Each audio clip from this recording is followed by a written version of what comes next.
Hola, ¿qué tal amigos? Bienvenidos a un episodio más de Filosofá. Yo no soy Fabi. Yo no soy Dan. Y este es el espacio donde se aprende y se estudia filosofía de cero, pero sin dejar de pasar vergüenza en internet. Aquí vamos.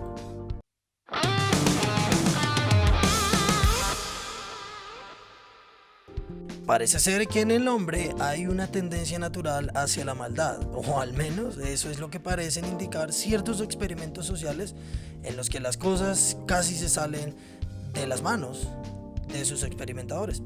Por ejemplo, en 1967, Ron Jones, un profesor de historia de secundaria en la Culver High School de Palo Alto, California, en el marco de su estudio sobre la Alemania nazi, demostró que incluso las sociedades libres y abiertas no son inmunes al atractivo de ideologías autoritarias y dictatoriales.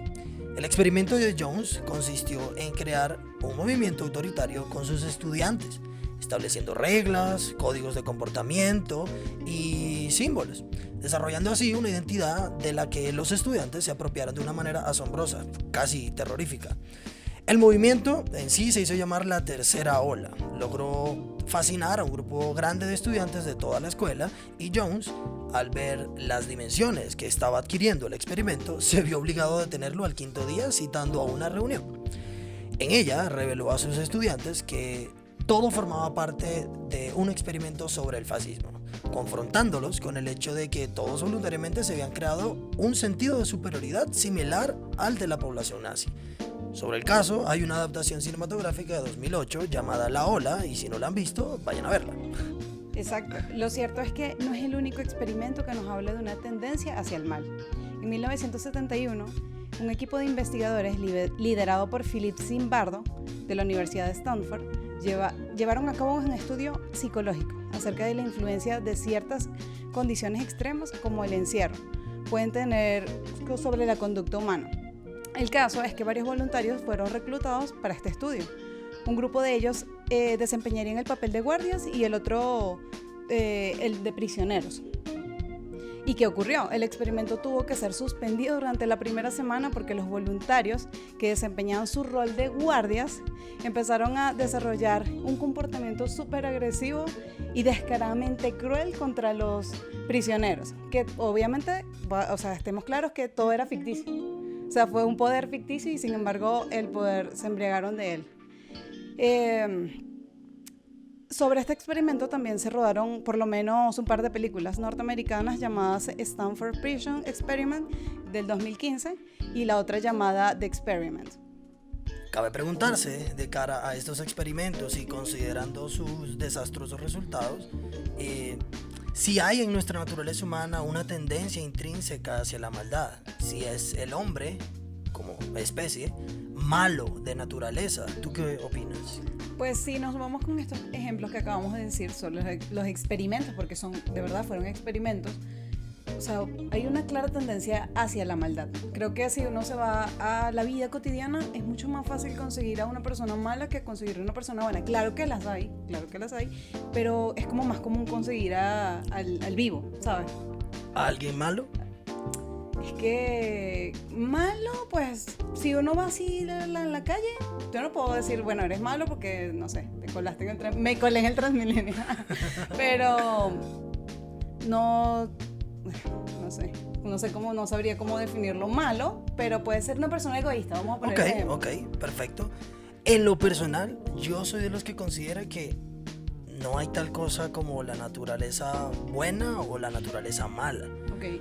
¿A qué voy con esto? Antes de que salte un Sócrates ahí. Que el ser humano no está determinado solo al nacer. O sea, el hecho de nacer no te hace traer a ti a la vida algo que sea bueno o sea malo. Yo siento que los conceptos de bueno y malo están definidos ya por la sociedad. Todo el mundo tiene un concepto preestablecido, pero siento que en muy buena parte también son determinados por las sociedades, y a pesar de que una persona haya tenido ciertas conductas durante su niñez, a partir de que esta persona desarrolle uso de razón, es que se puede determinar si sus comportamientos son adecuados, si sus comportamientos son positivos o negativos. bastante de la mano con el tema del condicionamiento y de cómo puede tu vida llevar un camino diferente dependiendo de cuáles son las situaciones o las accidentalidades que han estado en tu entorno a la hora de tu crianza. Sí, pero por ejemplo uno puede a lo largo de la vida o al principio de nuestra vida, o sea, cuando uno empieza a hacer amigos en el colegio o más pequeños en el preescolar, tú sabes qué niño es maligno y qué niño puede ser tu amigo. O sea, es como algo instintivo. O sea, porque querrámoslo o no, somos animales también. O sea, somos Total. una especie y la especie tiene una naturaleza. O sea, obviamente somos muy distintos de los animales porque tenemos traumas, tenemos cosas. Pero yo lo que digo es que hay personas que uno puede decir... Sí, la tiene la mala vibra ahí pegada. Y ahí es cuando es difícil decirlo, porque realmente no somos jueces para... De repente esa persona cree que está haciéndolo bien y que para él está su bienestar y su buena fe es hacerlo todo por él y para su familia, pero que los demás... Chao, pues. Bueno, sí, la verdad, no puedo negar que hay un punto en tu planteamiento, porque yo también he sido presencia de personas que son malas. Ahora, lo que queremos debatir es si se nace con eso o se adopta. Ok, exacto. Sobre el tema de la naturaleza humana, siempre ha habido debates importantes entre los más destacados pensadores de todos los tiempos. Uno de los más famosos debates ocurrió el mismo año en el que se llevó a cabo este experimento de la prisión de Stanford en el 71.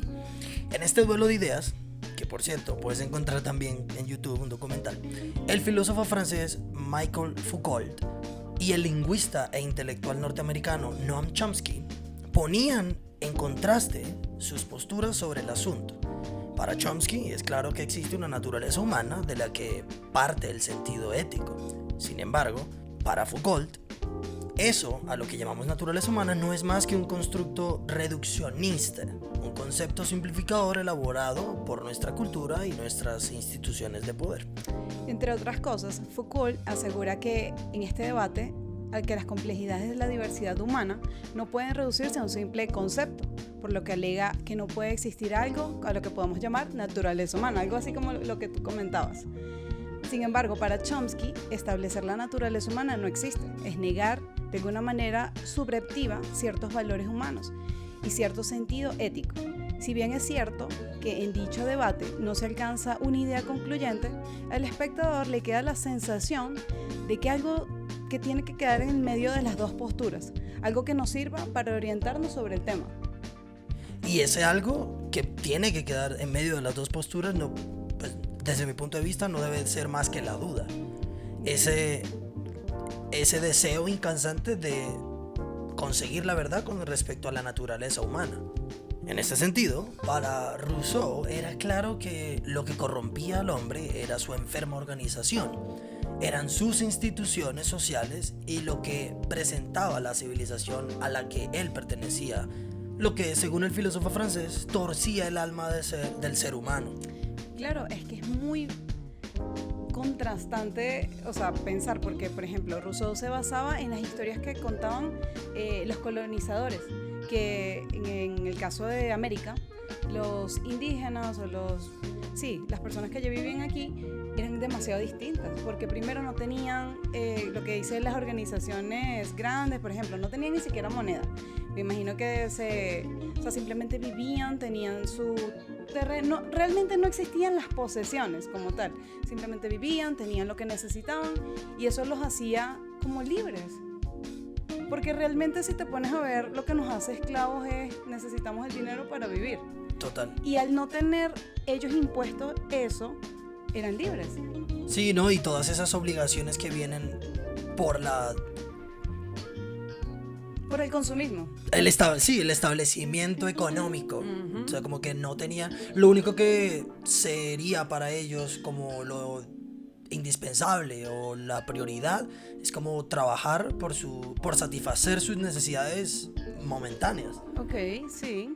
Y también tenían como la inocencia, porque de pronto estas personas, el contraste también que tienen personal es que es la avaricia, porque por lo mismo que veníamos hablando, o sea, al tener la inocencia de ¿sabes? O sea, yo tengo esto, pues si tú tienes hambre, ven y cómetelo, no me importa, pues podemos sembrar más y estamos sembrando más, vamos a cosechar y vamos a comer todos. O sea, nuestra preocupación hoy es que no llueva porque necesitamos que llueva. Nuestra preocupación es un sismo, un terremoto, algo que enfurezca a los dioses y no es como me van a venir a cobrar, me van a quitar la casa, o sea, son preocupaciones muy distintas. Claro, preocupaciones que pasan a ser diferentes de un lado de estas personas como los conquistadores, por ejemplo, que ya tienen un interés preestablecido, como que la búsqueda de recursos es para satisfacer unos intereses que ya traen desde la corona, por así decirlo. Es que de hecho, si tú te vas a Europa en este momento, o sea, Cristóbal Colón lo tienen como un dios, porque realmente Cristóbal Colón hizo rico a su país. O sea, descubrió una mina que no tenía dueño, bueno, entre comillas, y para nosotros es un loco, o sea, eso fue una masacre lo que pasó, pero allá lo tienen como, ¿sabes? Salvó a la nación. Claro, allá lo tienen como el personaje o el héroe que salvó a la nación de la miseria, de la pobreza, en base a saqueos, o sea, como que saben lo que hizo para ellos, pero qué significó para las tribus a las que ellos conquistaron. Y ahí hay un contraste muy fuerte, porque para los europeos fue como la salvación, pero para los americanos fue la perdición. Exactamente, fue horrible.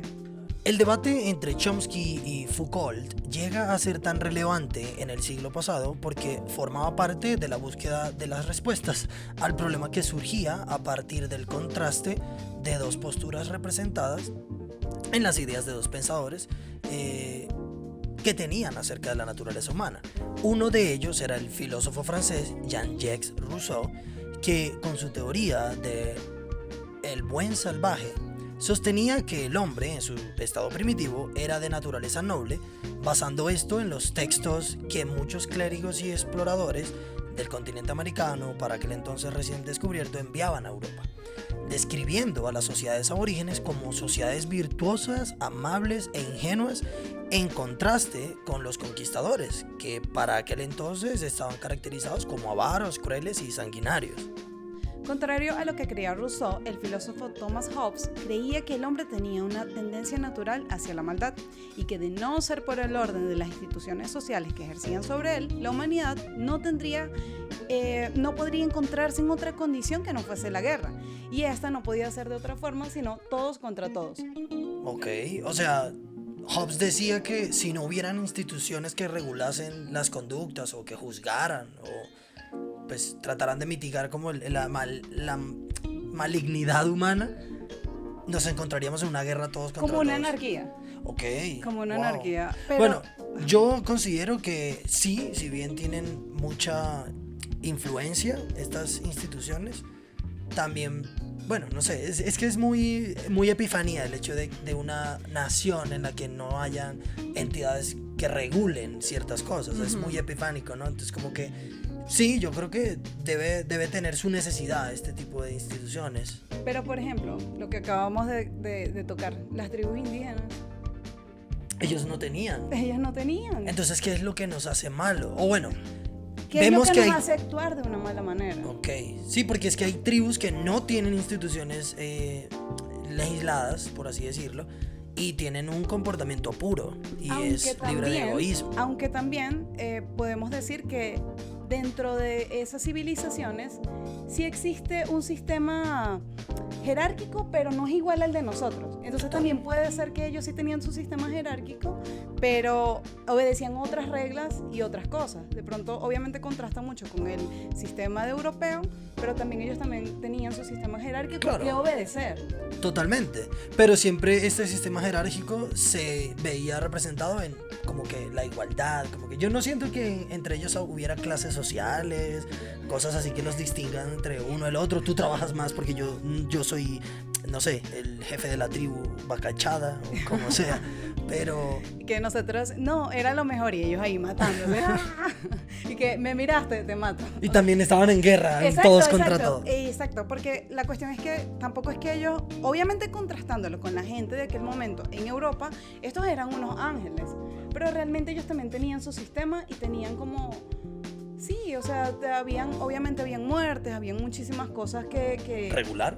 que regular y que controlar para que la gente no se matara, porque pues obviamente somos humanos. Pero acá la búsqueda de la verdad es de dónde viene esa naturaleza que... O sea, yo creo que si comparamos las dos sociedades, obviamente una se ve como un poco más tranquila que la otra, pero en las dos existe la maldad. Naturalmente, pero entonces, ¿cómo podemos identificarla y o sea, como atacar el problema desde la raíz? ¿Se hace o se nace?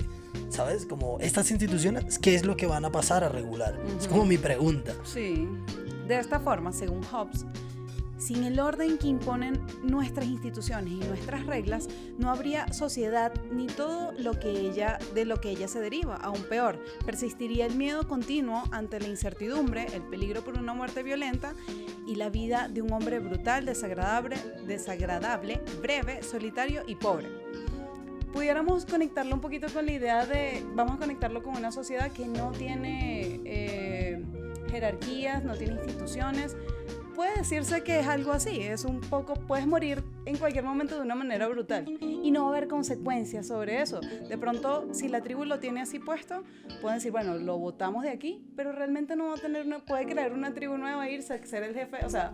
Sí, muchas cosas pueden suceder, pero pues a lo que hay que darle un poquito de énfasis e importancia es que Hobbes decía que sin reglas e instituciones no hay sociedad, o sea, como que sin reglas y sin instituciones no vamos a poder concebir algo como tal, una sociedad. O sea, entonces también nos podemos preguntar, o sea, ¿qué influencia tiene o qué hace una sociedad? Una sociedad. El hecho de tener órdenes, tener instituciones y tener reglas. Es como mi primera pregunta. Tener derechos y deberes. Derechos, deberes, obligaciones y como... Sí, un puesto que ocupar en la sociedad. O sea, una función. Y una serie de lineamientos por los cuales regirse a la hora de presentar conductas ante una sociedad realmente. Ese es como un tema bastante amplio, me parece, en lo personal, y me gusta como indagar en esto porque son cosas que uno no piensa cotidianamente, sí. Como que... Exacto, es porque ya estamos dentro de esta sociedad y es como, o sea, y si esto no existiera, ¿cómo sería? Exactamente. O sea, ¿sería mejor o sería peor? ¿En qué nos ayudaría a deshacernos de ellas o en qué nos beneficiaría cambiarlas o acatarlas? Exacto.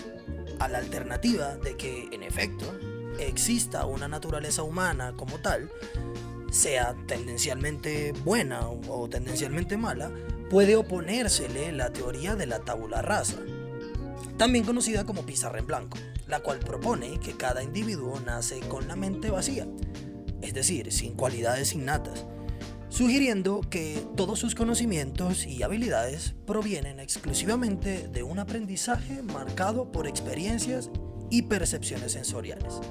Aristóteles llegó a proponer esto entre sus escritos y John Locke, aunque nunca llegó a utilizar el término de tabula rasa, sí expuso con claridad su idea de que la mente humana es semejante a una hoja de papel desprovista de todo signo, grafismo o proyección o idea, y de que solo llegaba a amoblarse a través de la experiencia. Aquí es donde empezamos como a ver una posición filosófica en la que yo me considero un poco más afín. ¿Por qué? Porque soy de los que personalmente pienso que la naturaleza humana no es algo con lo que nacemos, sino es algo con lo que lidiamos una vez que construimos una personalidad, desarrollamos el uso de la razón y a partir de nuestros aprendizajes, vivencias, experiencias y cualquier factor externo que acondicione nuestro desarrollo como persona, es a donde se van a ver adjudicados nuestros lineamientos, si son buenos o malos a la hora de comportarnos en una sociedad. En otras palabras, yo no siento que uno nazca bueno o que uno nazca malo, pero muy importantemente son los contextos en los que nos desarrollamos para, pues, identificar si vamos a ser personas buenas o personas malas. Por ejemplo, yo me acuerdo, pues en el barrio donde yo nací, donde yo me crié, ya luego de muchos años de haber abandonado ese barrio, conocí por bocas de otros noticias en las que ciertas personas que caminaron conmigo por esas calles de los barrios en mi infancia estaban muertas. ¿Y muertas por qué? Porque tomaron decisiones que no las llevaron al mejor desenlace, como bandas criminales, robo y todas estas cosas que consideramos como malas, porque desde mi parecer esas personas tuvieron las mismas oportunidades que yo y a la larga tomaron decisiones que las llevaron a desarrollar su vida con otros intereses. En mi caso, ¿por qué? Si tú me preguntas, ¿por qué crees o qué te diferencia a ti de que no tomaras esos caminos? Principalmente el conocimiento que me brinda, los factores a los que estoy expuesto durante toda mi vida. Primero, que son como una crianza de amor en mi hogar. Tal vez a esta gente les faltó, tuvieron una carencia. Y estar expuesto también a muchas situaciones violentas. No, bueno, en mi caso no había situaciones violentas. En los casos de estas otras personas, muy probablemente situaciones violentas a las cuales estuvieron expuestos, que los llevaron a tomar decisiones así o adoptarlas porque pues la normalizaron o las sentían afinidad con. En mi caso, yo no estuve expuesto a situaciones violentas, yo no estuve expuesto a malos ejemplos, pero a lo que sí estuve expuesto son a los beneficios o a las básicamente a los beneficios que uno puede llegar a obtener si sigue un camino del bien.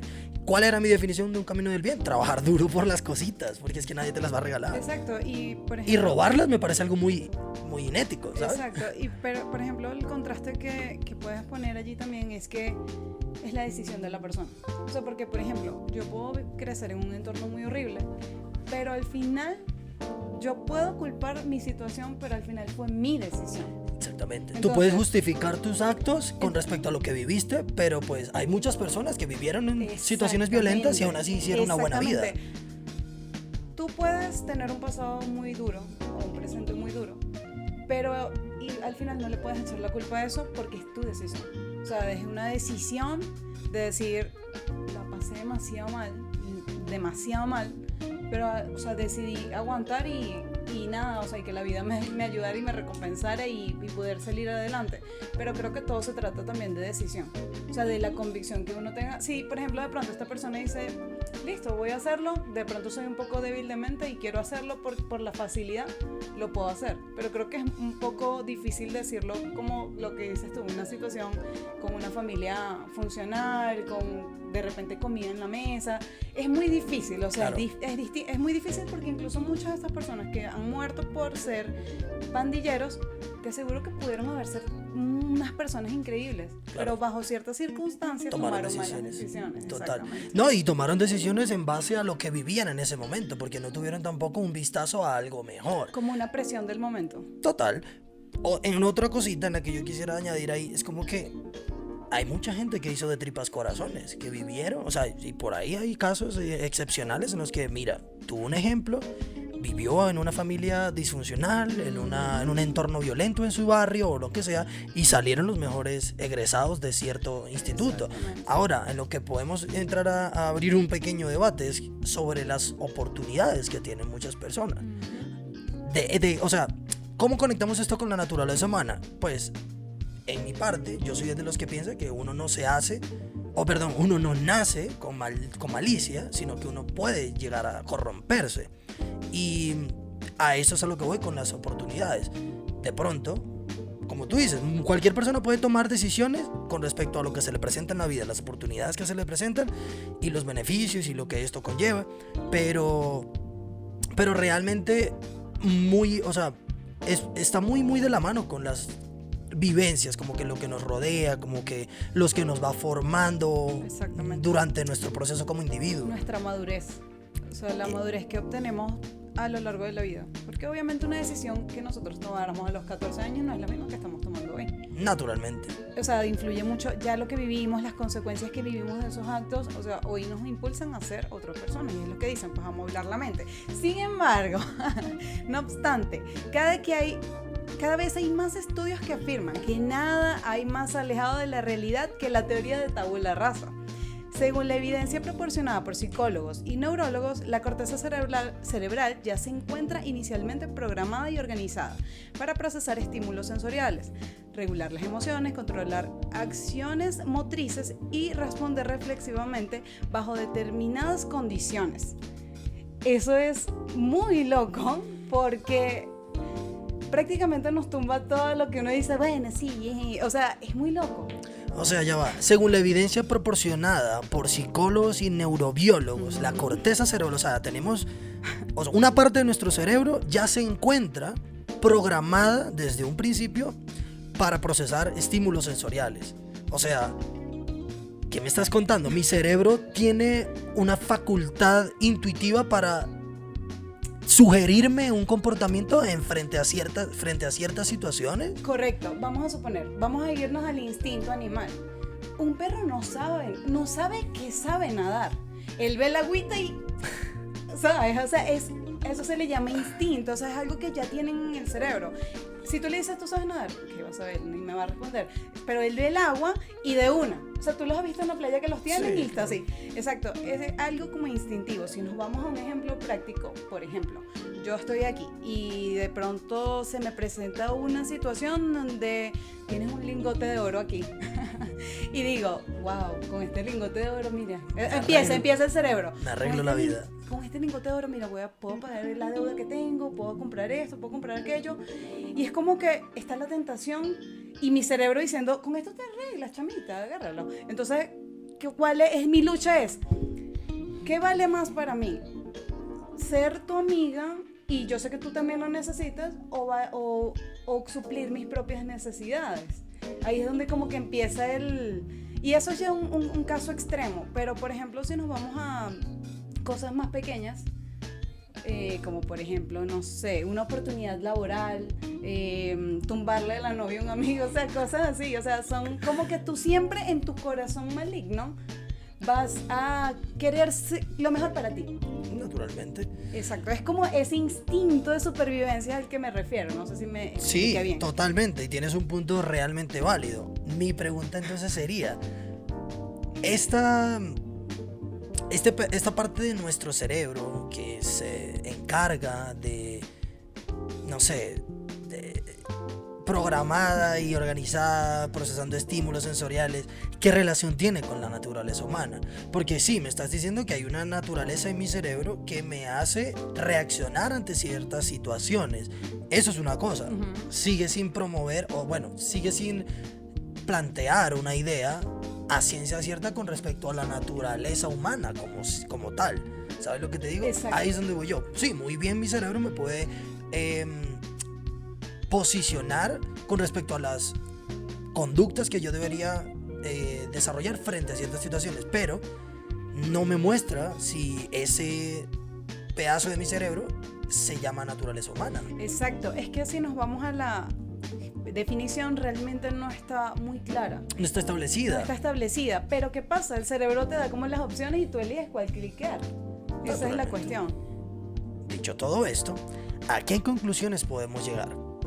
Lo que parece ser un hecho es que, en efecto, sí hay algo parecido a una naturaleza humana, pero esta no es totalizadora ni definitoria. Sobre ella ejercen influencias elementos genéticos y sociales variadísimos, razón por la cual es incorrecto encasillar a un individuo en categorías absolutistas basándose en caracterizaciones dicotomáticas del tipo ángel o bestia, bueno o malo. Eso equivale a sesgar su propia naturaleza. Dicho de otro modo, aunque nuestra naturaleza sí ejerza una influencia sobre nuestras conductas y decisiones, sobre nuestros estilos de vida, esto en cuanto al orden de las prioridades, emociones se refiere, esto no es o no debería ser determinante por sí misma y por entero a la hora de desarrollar nuestra moral. Es que es muy, incluso lo que decías antes, o sea, como que realmente yo creo que existe una versión buena y una versión mala de nosotros dentro de nosotros. Y es difícil porque todos los días están luchando. O sea, todos los días uno toma la decisión de decir, mira, hoy quiero ser una porquería. O no, mira, hoy quiero cambiar. O sea, quiero ser una mejor persona. Y es lo que dice, no es contrastarlo ángel o bestia, sino que es parte de nosotros. Es parte de nosotros, es parte de nosotros ser buenos y ser malos. Exacto. Como no encasillar lo que la bondad podría representar dentro de un individuo o la maldad podría representar de un individuo, porque naturalmente vamos a estar siendo obligados o seducidos a comportarnos de cierta manera, y esto viene realmente determinado por las situaciones a las que nos enfrentamos en nuestra vida. Como tú dices, un día puedes levantarte con muchas ganas de ser la mejor persona y otros días puedes levantarte con las ganas de ser una total basura. Y eso realmente está muy dentro de nosotros. O sea, hay incluso dentro de nuestra naturaleza puede encontrarse una ambigüedad con respecto a lo bueno y a lo malo. O sea, como que siempre hay una lucha constante en nuestra cabeza que nos dice o que nos condiciona a la hora de actuar y tomar decisiones. Para cerrar, hablemos de un experimento más, que nos lleva a preguntarnos qué sucedería si llegara a efectuarse un experimento parecido al que el Joker pone a prueba a los ciudadanos de Ciudad Gótica. En la película El Caballero de la Noche, no sé si la has visto, no. Hay una escena donde hay dos ferries de un tamaño similar. Uno está lleno de prisioneros de alto peligro y otro es de civiles, señores, es como un ferry turístico. Okay. Entonces el Joker puso bombas en cada ferry y los controles están inversos. Entonces la cuestión es la siguiente: para presionar más y ser como más tenso el asunto, les dice que tienen 30 minutos para tomar una decisión. Si tienes que volar el otro, porque si no ellos te van a volar a ti, y si no toman la decisión en 30 minutos, el Joker los va a volar a los dos. Entonces es horrible porque de verdad, si tú tú lo ves desde afuera y tú dices, ay, bueno, pero qué tanto, que maten a X. Pero si tú te encontraras dentro de uno de esos dos ferries, es horrible porque todo lo que, por ejemplo, en cada ferry vamos a poner un estimado de 150 personas. Estas 150 personas debaten entre qué hacer, y obviamente los civiles decían cosas, sus argumentos eran, pero es que ellos son presos, o sea, ellos están privados de libertad, son personas que han matado, que han violado, que han robado, ellos no merecen vivir. Entonces, obviamente el ferry de los prisioneros era, o sea, no quiero morirme, no, o sea, vamos a presionar el control, o sea, la policía tuvo que medio someter allí, pero ellos decían, o sea, uno de los argumentos de los presos era, pero todavía estamos vivos, ellos no han presionado el botón, aunque quizá crean que lo merezcamos. En el ferry de los civiles se lleva como una especie de votación, de censo, y se ganan que presionen el botón para sobrevivir, pero ahora no hay quien lo presione. O sea, moralmente nadie podía hacerlo. De hecho, hubo uno como que se levantó y dijo, sí, yo lo hago, y como tenía el control en la mano, como que no lo pudo hacer. Entonces en este escenario es muy interesante porque gana lo moral antes que el instinto de supervivencia. O sea, el experimento del Joker era demostrar que el humano es egoísta y que siempre va a ir por sobrevivir. Pero dentro de este justo escenario ganó la moral. Pero ¿qué podemos decir si eso fuera real? ¿Tú crees que gana la moral o que gana la supervivencia? Es difícil. Es que es muy difícil de determinarlo porque primero hay que estudiar bastante bien las razones. 30 minutos. Claro, 30 minutos es un tiempo bastante reducido para poder llegar a una conclusión en la que salga beneficiado o que la mayor cantidad de personas salga beneficiadas. Por un lado, tenemos que los del ferry de los prisioneros sabían que ellos podían presionar ese botón, pero aún así no se sentían en la capacidad moral para hacerlo, ya que en el otro barco no se había permitido ese botón. Comenzando por ahí, como que aún teniendo la posibilidad de destruir nuestro barco porque sus razones tendrán, porque somos prisioneros, violadores, lo que sea, no lo han hecho. Quiere decir que esta gente primero está reconociendo que en la naturaleza de las otras personas hay una bondad. Comenzamos por ahí. Y segundo, por encima de la razón que tienen estas personas del ferry bueno, de presionar ese botón porque esta gente se la merece. Hablemos de razón, ¿no? Sí. Como que tenemos razones para pensar que esta gente No lo merece. no debería existir y merecen una muerte trágica a manos de una explosión. Pero aún así, la moral por encima de la razón está está prevaleciendo porque hay naturaleza dentro de ellos que les hace pensar que por muchas razones que ellos tengan no es correcto o no está bien detonar el ferry de los prisioneros. ¿Y sabes qué es lo más conflictivo de todo? Que, ejemplo, los buenos, los civiles, si presionan este botón, también van a ser asesinos. O sea, van a salir de ese conflicto siendo asesinos. De pronto no van a tener una condena, exacto, pero su mente va a estar, nosotros tomamos la decisión de matarlos. Claro, aún así no tengan una sanción ante la ley o ante cualquier institución que los juzgue, el cargo de la conciencia de haber detonado el botón que les propinaría la muerte a un grupo determinado de personas, independientemente del pasado y las decisiones que han tomado, a pesar de las razones que tendrían para hacerlo, llega a ser más mella en su toma de decisiones y en su conducta, porque tiene mucho más impacto ético y moral. Exacto. Bueno, en el juego que les propone el Joker, para demostrar que cada ser humano hay un ser malvado, él asume que los seres humanos, en efecto, son seres racionales, pero que anteponen su sentido de supervivencia a su sentido moral. A lo cual el Joker se termina llevando una sorpresa, porque al desarrollar el experimento se da cuenta de que las personas escogen la moral ante la supervivencia. Ok, vamos otra vez a ese ejemplo del Joker. Yo creo que si hubiese sido la presionada del botón un poco más incógnita, yo creo que sí lo presionan.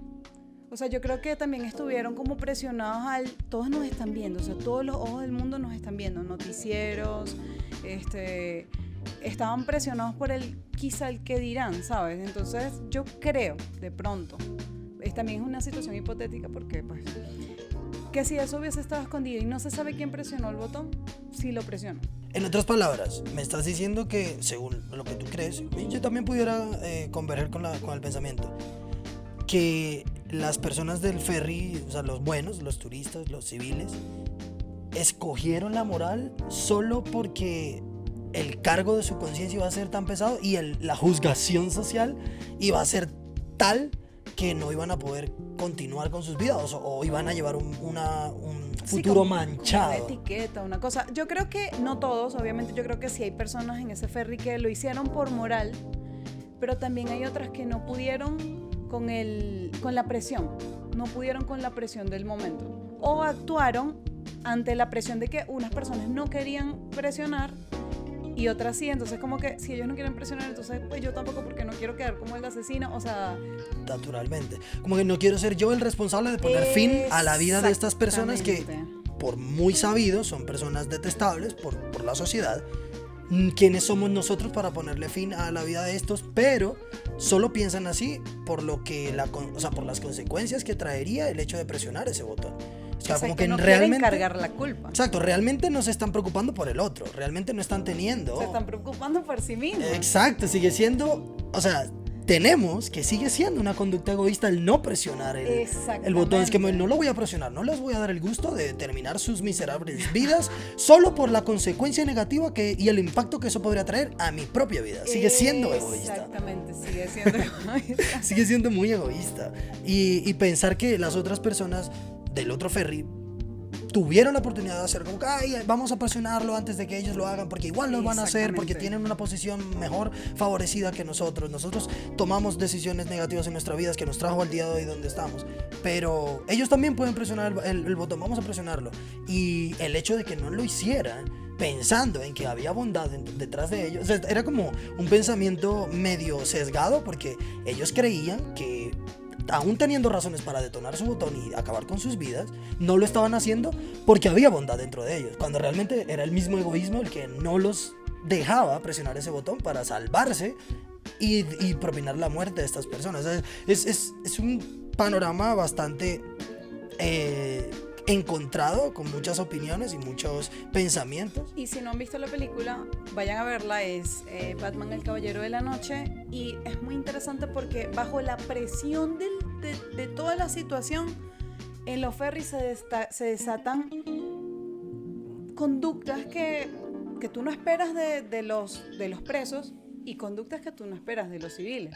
Entonces como que se desenmascaran, se ve todo, se descosen, o sea, es muy buena, vayan a verla. O sea, es un entramado bastante interesante de ideas en la cual podemos tener un ampliamiento considerable en nuestros pensamientos al respecto de la naturaleza humana. Si el ser humano es bueno, si el ser humano es malo, igual todas esas cositas, la caja de comentarios está abierta, pueden empezar su interacción sobre lo que piensan, consideran que influye ante las conductas negativas o positivas de un individuo en particular y en qué tanto influyen sus instintos, su moral, su supervivencia y en qué tanto influyen todas estas condiciones a las que nos encontramos expuestos a lo largo de nuestras vidas para crear una mella en nuestro comportamiento. Exacto, la pregunta es, ¿tú crees que el ser humano es malo y lucha para ser bueno o es bueno y se corrompe? Esa sería la pregunta. Déjalo en los comentarios, si te gustó dale like, suscríbete y síguenos en nuestras redes. Bye bye. Bye bye.